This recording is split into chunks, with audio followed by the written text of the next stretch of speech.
Praise the Lord. எல்லாருக்கும் இனிய Christmas தின வாழ்த்துக்கள். லூக்கா 2வது அதிகாரம் 11வது வசனத்துல, இன்று இரட்சகராகிய கிறிஸ்து உங்களுக்காக தாவீதின் ஊரிலே பிறந்திருக்கிறார்ன்ற வசனத்தை பார்க்கிறோம். அதாவது ஆண்டவராகிய இயேசு கிறிஸ்து இந்த உலகத்துல மனிதனா எதுக்கு பிறந்தாரு?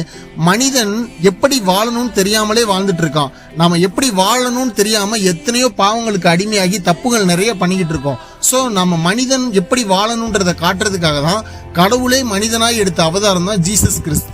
அவர் இந்த உலகத்துல மனிதனா பிறந்து எப்படி வாழணும், எவ்வளவு அமைதியா இருக்கணும், எவ்வளவு பொறுமையா இருக்கணும், எவ்வளவு நல்ல குணமா இருக்கணும், நல்ல character, one of the best character of the world அப்படின்னு பாத்தீங்கன்னா ஜீசஸ் கிறிஸ்து தான். அவருடைய கேரக்டராவே நம்மள மாறணும், அதுக்காக தான் அவர் இந்த உலகத்துல மனித அவதாரம் எடுத்தாரு. அவர் ஏன் தன்னுடைய உயிரையே நமக்காக கொடுக்கணும்? நம்ம என்ன பண்றோம்? நம்ம நேசிக்கிற ஒருத்தருக்காக அவங்க செஞ்ச தப்புக்கு ஒரு தண்டனை கிடைக்குதுன்னா, ஐயோ அவங்களுக்கு அந்த தண்டனை கொடுக்காதீங்க, அவங்களுக்கு பதிலாக எனக்கு அந்த தண்டனை கொடுங்கன்னு நம்ம ஏத்துக்கிறோம். அப்ப மனிதர்களை அவர் எவ்வளவு நேசிச்சா, மனிதர்களுடைய பாவங்களுக்காக அவங்கள தண்டிக்க வேண்டாம், என்னைய சிலுவையில சுமந்து எனக்கு அவங்களுடைய பாவங்களை என்னோடயே போயிரட்டும், அவங்க ஒரு மனிதர்களுக்கு மறுபிறவி எடுத்த மாதிரி அவங்களுக்கு ஒரு மறு வாழ்க்கையை நான் கொடுத்துட்டு போறேன்னு சொல்லிட்டு தான் அவர் தன்னுடைய உயிரையே நம்மளுடைய பாவங்களுக்காக சிலுவையில கொடுத்தாரு.